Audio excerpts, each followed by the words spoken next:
नमस्कार, मैं हूं doctor Baby Sharma and today we will discuss about management of diabetes. देखिए, कई बार क्या होता है, हमारे ब्लड में ग्लूकोज की अमाउंट नॉर्मल से बहुत ज़्यादा हो जाती है और ब्लड में वो जो बढ़ी हुई शुगर है वो बॉडी में तरह तरह के साइन सिम्टम्स क्रिएट करती है, तरह तरह के कॉम्प्लिकेशंस करती है। तो उस बढ़ी हुई शुगर की वजह से बॉडी में जो जो साइन सिम्टम्स, जो जो कॉम्प्लिकेशंस क्रिएट होते हैं उसको हम कहते हैं डायबिटीज़।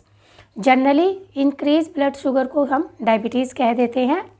तो जब भी हम इसके मैनेजमेंट की बात करते हैं, ट्रीटमेंट की बात करते हैं, अब देखिए मैं इसके लिए मैनेजमेंट वर्ड क्यों यूज कर रही हूँ, क्योंकि डायबिटीज़ एक ऐसी बीमारी है, एक ऐसी प्रॉब्लम आपकी बॉडी में जो ऐसा नहीं है कि आप डॉक्टर के पास गए, दवाइयाँ ली और ठीक हो गई आपको थ्रू आउट लाइफ पूरी ज़िंदगी अपने ब्लड में एक ग्लूकोज को लेवल को मैनेज करना पड़ता है, उसको मेंटेन करना पड़ता है, तब आप अपनी पूरी लाइफ आराम से बिता सकते हो। इसलिए ट्रीटमेंट के बजाय इसके लिए एक अप्रोप्रिएट वर्ड है मैनेजमेंट ऑफ डायबिटीज़, कि आप इसको कैसे मैनेज कर सकते हो।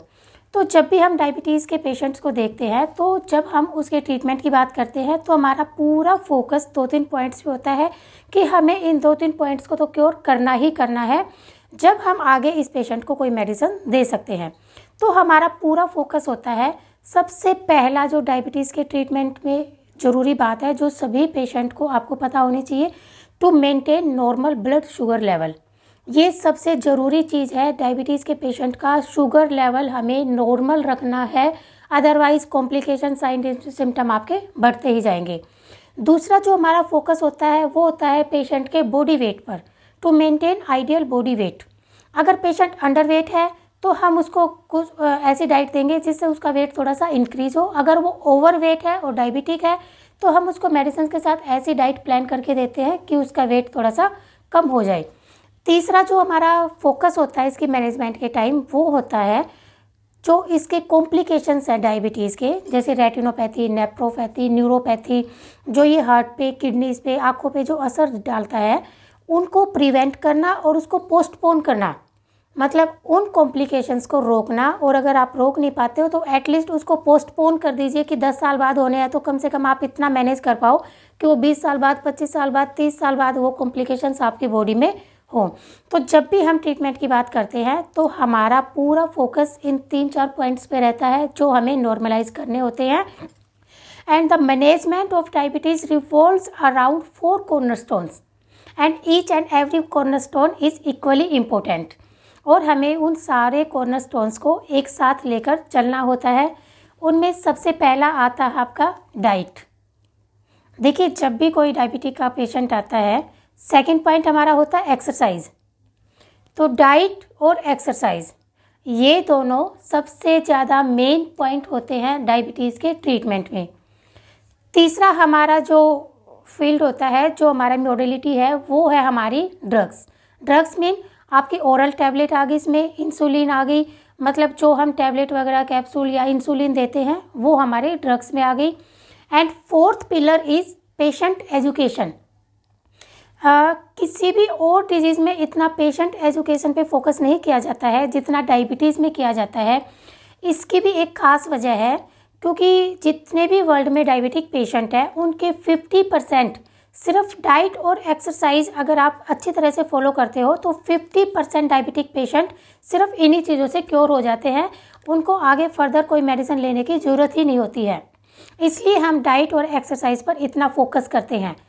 किसी पेशेंट में अगर ओरल जो ड्रग्स होती हैं, ओरल डायबिटीज़ की ड्रग है वो लेनी पड़ जाए, या इंसुलिन लेनी हो, अगर उसको ज़रूरत हो इंसुलिन की, तो भी वो पेशेंट ऐसे फ्री नहीं रह सकता कि अब मैं टैबलेट ले रहा हूँ, अब मैं इंसुलिन ले रहा हूँ, now my diabetes is under control. ऐसा नहीं है। अगर आप टैबलेट ले रहे हो तो भी आपको डाइट और एक्सरसाइज पे तो फोकस करना ही करना होगा, अदरवाइज आपके टैबलेट कोई इफेक्टिवनेस नहीं दिखाएंगी। और इन्हीं सारे फैक्टर को कंट्रोल करने के लिए लास्ट में ज़रूरी हो जाता है पेशेंट एजुकेशन। देखिए, ये एक ऐसी डिजीज़ है जिसको आप अगर थोड़ा सा अपनी लाइफ को मैनेज कर लोगे, थोड़ा बहुत योगा एक्सरसाइज कर लोगे, मेडिसिन से वो टाइम से ले लोगे, तो आप थ्रू आउट लाइफ एक नॉर्मल ज़िंदगी जी सकते हैं आराम से। लेकिन अगर आपने थोड़ी सी भी लापरवाही की, अगर आपका ब्लड शुगर लेवल हाई हो गया, तो ये जो बढ़ी हुई शुगर है वो आपकी बॉडी में इतने सारे कॉम्प्लिकेशंस क्रिएट कर सकती है कि आप डायबिटीज़ की वजह से नहीं, उन कॉम्प्लिकेशन की वजह से आप बहुत ज़्यादा तंग हो जाते हो। तो ये जो 4 मॉडलिटीज़ हैं ये हमें साइमल्टेनियसली एक साथ फॉलो करनी होती हैं। इनमें से आप किसी भी एक पॉइंट को नहीं छोड़ सकते हो कि चलो अब मैं ये कर रहा हूँ तो अब मुझे दूसरे पॉइंट की कोई ज़रूरत नहीं है। आप अगर मेडिसिन ले रहे हो, जैसे मैंने आपको बताया 50% पेशेंट क्योर हो जाते हैं सिर्फ डाइट और एक्सरसाइज में कुछ चेंजेस करके। रेस्ट 25% पेशेंट को ड्रग्स लेनी पड़ती हैं, टैबलेट्स लेनी पड़ती है, मेडिसिन लेनी पड़ सकती है along with diet and exercise changes. और जो बाकी 25% पेशेंट होते हैं उनको मेडिसिन के साथ फिर इंसुलिन की भी ज़रूरत पड़ जाती है कॉम्बिनेशन में, लेकिन वो भी आपका चलेगा डाइट और एक्सरसाइज के साथ। तो ये जो 4 जो पिलर्स हैं इनको आप अच्छी तरह से समझिएगा। मेडिसिन बताने की ज़रूरत नहीं है क्योंकि वो काम आपका डॉक्टर की फील्ड का है, डॉक्टर आपकी मेडिसिन प्रिस्क्राइब कर देंगे। डाइट और इसके लिए एक्सरसाइज के लिए अलग से वीडियो बनाएंगे, उसमें पूरी जानकारी इसकी देंगे। तो ये जो आप 4 पॉइंट्स ध्यान में रखिएगा, डाइट है, एक्सरसाइज है, मेडिसिन है और पेशेंट एजुकेशन है, ये 4 मॉडलिटीज़ पे आपका फोकस होना चाहिए, तभी आप अपनी डायबिटीज़ को कंट्रोल में कर सकते हो।